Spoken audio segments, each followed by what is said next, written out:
In this video, I'm going to show you how to make a color wheel.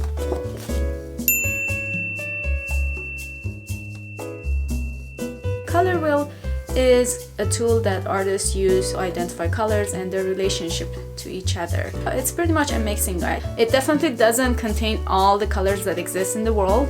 What I have in mind with this exercise is that to get you physically and mentally prepared to start a painting and learning how to identify different colors as you mix them.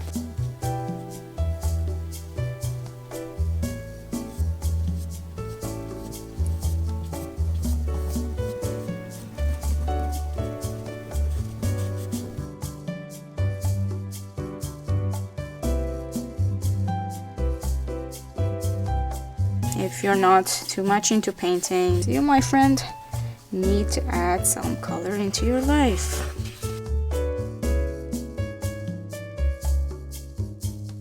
You should be able to start and finish any painting pretty much with just these colors.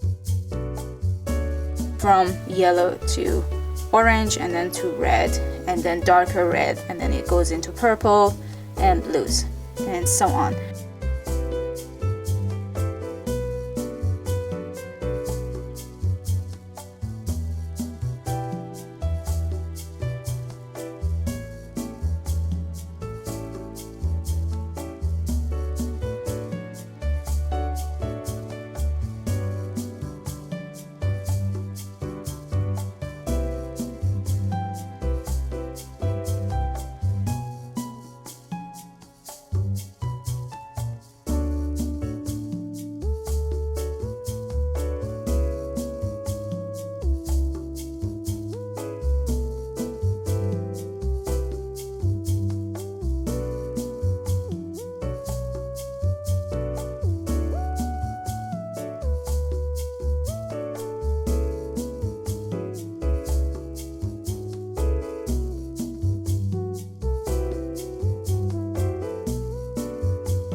As a very good exercise to get you into the painting mode and mixing and applying paint and working in layers and knowing what mixture of colors gives you what. If you don't have time to make this color wheel or even practicing this kind of exercise, you can still practice your knowledge of colors by just going around and identifying different colors.